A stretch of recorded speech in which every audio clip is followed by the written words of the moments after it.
Hey you guys, welcome back to Crazy Quilts and Crafts with SEK. Alright you guys, what you're looking at is another scrap buster. And I used a lot of Bonnie and Camille fabrics from my sample quilt that I did last year, which was the Shelly Kavana quilt. And hold on you guys, so I can show you guys again. This was scraps from my Barn Star sampler, which is the 20 Steri blocks, which I did get through the whole book. And yes, I still have to put this quilt together. I am debating on what type of background fabric to use on it, and also yeah, I need to get to it. So what you're looking at is some of the extra blocks that I had made. There are arrow blocks in there are scraps in there, and I just laid them out on fusible, what is it, fusible, it wasn't the fusible batting, it was, gosh, I don't know why my brain does this to me sometimes, but y'all know what I'm talking about. It's a fusible type of interfacing. There you go, interfacing.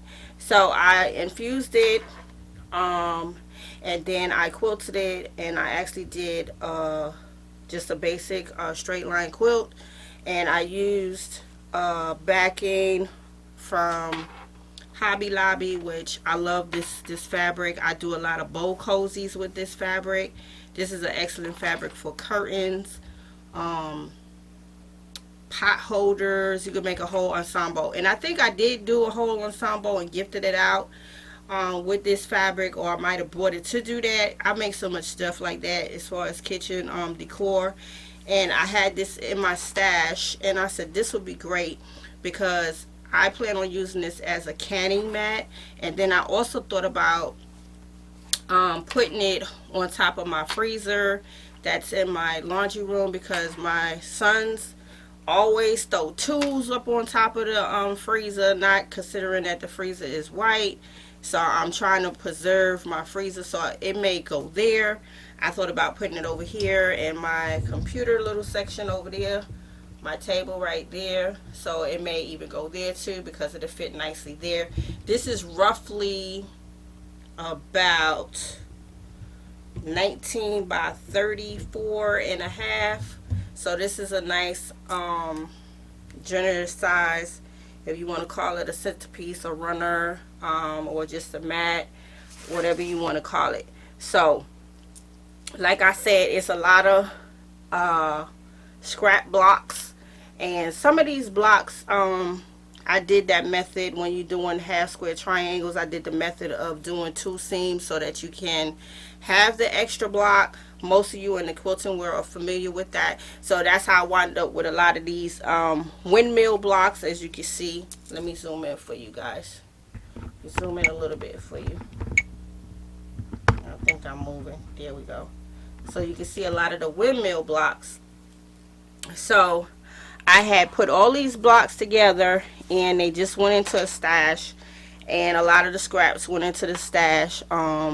So you can see blocks, you can see crumbles in here, and I went crazy. I just threw pieces all over the place. It was really fun to do this, and it's kind of rustic looking because you got some little fraying on some of the edges, and I just did like a maze quilt where I started on the outer border, and I just worked my way in and just went around and around and around, and just very simple quilting, nothing spectacular.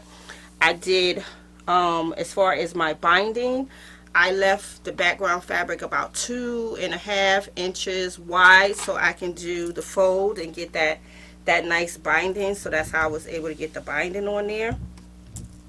Let me back out for you guys again. Let's back out so you can see the binding. So overall, I believe I aced this binding with the miter corners I did really well with miter corners on this one. Let's see.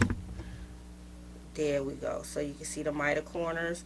So I noticed that some people stitch along the miter to close that little gap in. I think I'm going to start to do that. I watched another quilter do this other method where she took off a chunk of the miter so that you won't have that so many layers on that fold. I think some of you guys are familiar with that, but I think what I'm going to start doing is stitching that down to secure it even more. But I think I did pretty good on the miter corners. And here's another one. So I worked really hard to get those miters in there right. So yeah, you guys, so again, this fabric is from the Bonnie and Camille collection. I forgot the exact name. I think it was something Bloom. But they always have beautiful fabrics, and their color hue usually stays the same way, where I see a lot of people pull from each one of their collections because their color hue stays pretty much the same way. So their color hue is very gardening and that aspect.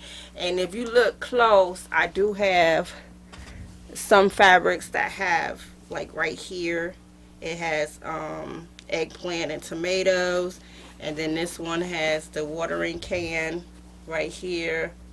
That one has the watering can in blue. So lots of flowers and gardening aspects on their fabric line. I really like their fabrics, so I plan on getting probably a couple of more fat quarters from them, some fat quarter bundles, and use their collection in another type of quilt. Not sure if I'm going to get back to the Barnstorm sampler quilts. I thought about trying another one next year and keep up with the skill sets that these sampler books do teach you. And I did enjoy this, but some of them was nerve-wracking. I think I shared that in a lot of my videos as I was doing this so long. Some of these blocks really wrecked my nerves, but it still was fun, and I was glad to get through the whole book. But I definitely need to get this quilt put together. I'm a little bit mad with myself because I got comfortable crocheting this year during the 4 months, and I did not tackle my quilt top collection, because that's what it's turning into, a collection. And I need to do a video on my collection of quilt tops, because I'm telling you, they sitting over here just growing on hangers, and I really need to put a dent in them. So I'm gonna hold myself accountable, and then I'm gonna look for some accountability partners out there too to hold me accountable to get some of these quilt tops done. So between the crocheting distracted me and things of that nature, I still was happy to crochet and learn some new patterns. So I'm not going to beat myself up too much about that.